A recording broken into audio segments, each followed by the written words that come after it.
திருச்சிற்றம்பலம். அருட்பெரும் ஜோதி அருட்பெரும் ஜோதி தனிப்பெருங் கருணை அருட்பெரும் ஜோதி. தன்னை அறிய தனக்கொரு கேடில்லை.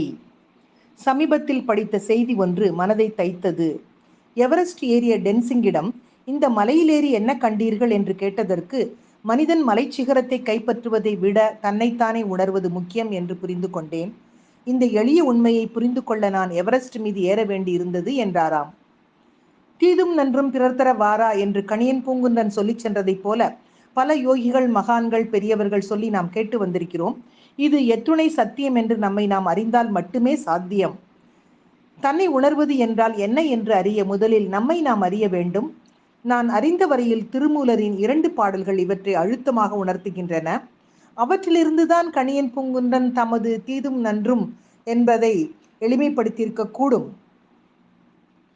2 திருமந்திர பாடல்கள் சாதாரண வரிகள் போல் தோன்றினாலும் உள்ளார்ந்து பயணிக்க ஒரு பேருண்மை புலனாகும் என்பது திண்ணம். தன்னை அறிய தனக்கொரு கேடில்லை, தன்னை அறியாமல் தானே கெடுகின்றான். தன்னை அறியும் அறிவை அறிந்த பின் தன்னையே அர்ச்சிக்க தானிருந்தானே. தானே தனக்கு பகைவனும் நண்பனும், தானே தனக்கு மறுமையும் இம்மையும், தானே தனக்கு வினைப்பயன் துய்ப்பானும், தானே தனக்கு தலைவனுமே ஆமே. மனித இனத்தில் 2 ஜாதிதான். ஒன்று எது கிடைத்தாலும் கிடைக்காவிட்டாலும் போதும் என்ற மனம்.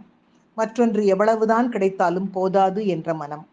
தந்தையும் தாயும் குழந்தை மகளும் நகைக்கடைக்குள் நுழைந்தால் பளபளக்கும் நகைகளை விட அங்கே பளபளப்பாக இருக்கும் தாயின் மனம். ஆனால் குழந்தைக்கோ அங்கிருக்கும் பலூன்களிலோ பொம்மைகளிலோ பதிந்திருக்கும் மனம். தந்தையின் மனம் சொல்லவே வேண்டாம். எல்லாவற்றிற்கும் காரணம் நாம் தான்.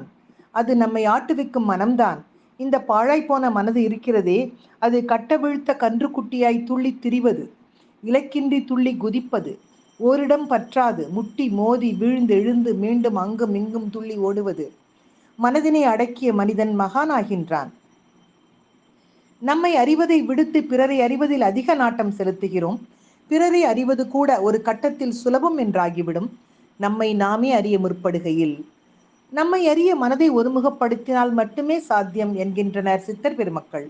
காலையில் எழுந்ததிலிருந்து மாலை வரை உடலாலும் மனதாலும் அலுத்து திரியும் நாம் ஓரிடம் அமர்ந்து மனதை ஒருமுகப்படுத்துதல் என்பது சாத்தியமா என்றால் ஆம், ஆனால் உடனே இல்லை எனலாம். மனதை ஒருமுகப்படுத்தி தன்னை அறிய, நமது சுவாசத்தை கவனிக்க மற்றும் சரி செய்ய சொல்கிறார் திருமூலர் பல பாடல்களில் என்ற இந்த அருமையான பதிவினை இன்றைய சிந்தனையாக்கி மகிழ்வோடு காலை வணக்கம் சொல்வது அழகம்மை சுவாமிநாதன். Happy morning.